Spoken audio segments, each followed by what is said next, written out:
Hey, welcome back. This is Steve Moore, and welcome to the series I'm doing on character modeling. We are wrapping up the concept this week, just about, and nearing time to get into modeling. Um, this little character in front of us, my random model of the week is Lila. She's from Guardians of the Galaxy. This is Rocket's girlfriend. I made her for Guardians. I kind of dug her. She's kind of I liked her. She's a cute little otter. You know, like otters. Big fan of otters. I go surfing in Santa Cruz sometimes, and you see those little guys hanging out there.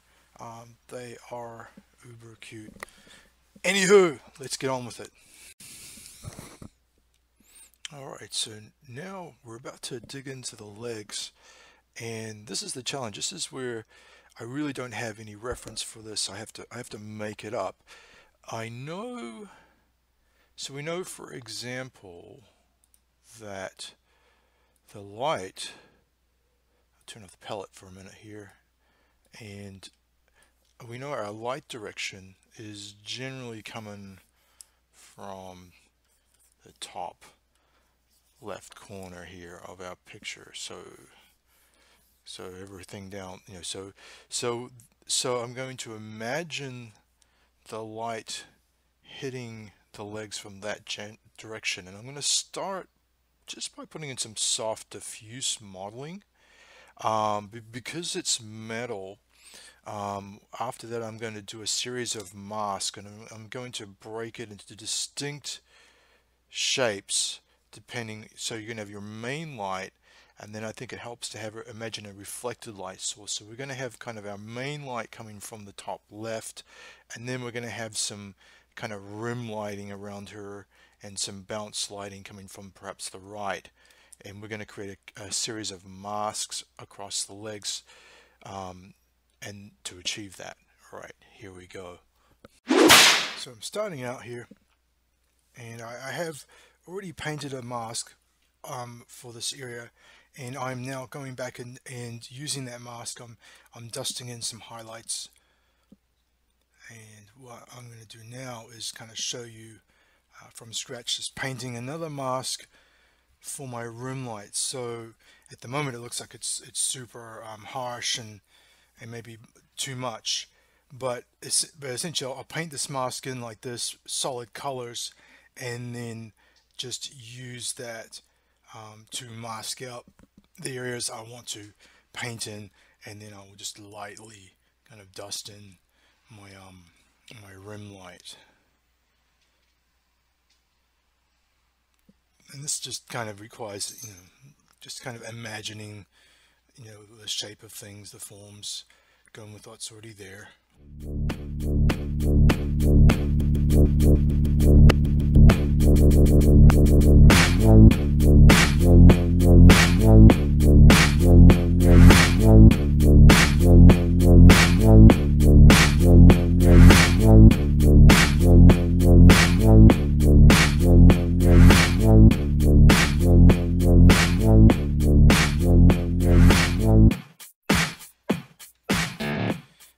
Once you're happy with the mask, what I'll do is I'll make a copy of it, and I'll kind of drop the opacity down a little bit so I can just see it, and then I'll start, as I say, dusting it in. And what what you're trying to do is, what you don't want it to be even across the whole surface. So you want to have a focal point, so a point where the light is the hottest, and then it's falling away.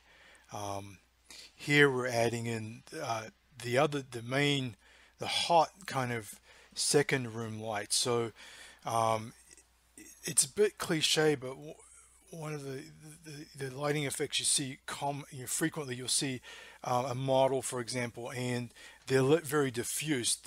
Overall the model's lit with kind of relatively soft, not very harsh shadows, and then the photographer will set up rim lights, or like lights that are coming from, that are very intense but are just kind of catching the model or the subject from the back and the outer edges, you know, to kind of to show some form.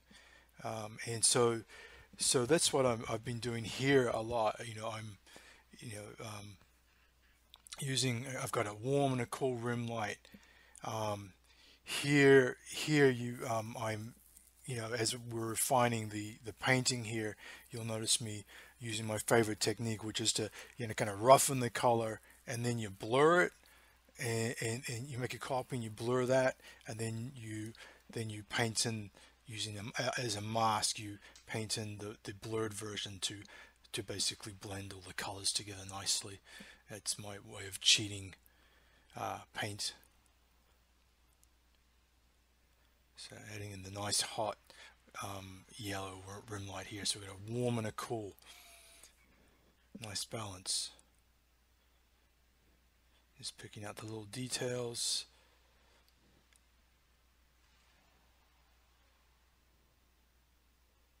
It just takes, you know, it just kind of takes a little bit of imagination to imagine the form and how it might catch light, you know, as it's turning away from the light. At what point does it no longer pick up?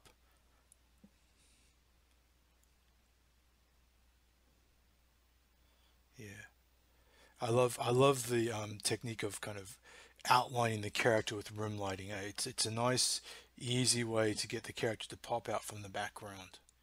Okay, so here we're at the final stretch. I'm just about done. The finishing touches of what we're gonna do here is turn off the palette for a second, and I've on the side of worked a simple background here, just a graphic shape, nice graphic shape, to give it some interest, a bit of contrast in the back there, but not distracting and not very time consuming.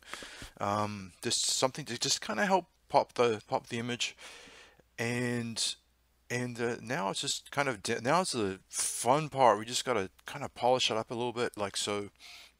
For example, Sheen's kind of a, you know, she's a thrasher, right? So she's right now she's looking pretty pristine. What I'd like to do is maybe rip up the top, maybe the skirt a little bit. We'll see. Okay, we're on the home stretch here. Just ripping up her costume a little bit, as mentioned. Sheen is a rough and tumble kind of gal. She likes to ride her sports bike, you know, with her knee an inch from the ground, at 100 miles an hour. So put a little sticking plaster in here, and just adding those final touches. And little highlights on the hair.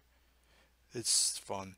And voila, there you go. A little bit of ink work. Had some fun with the cell phone that we could play with a little bit later. And there you go. Next week is going to be modeling. We're going to actually start blocking things out in ZBrush. Okay, catch you later.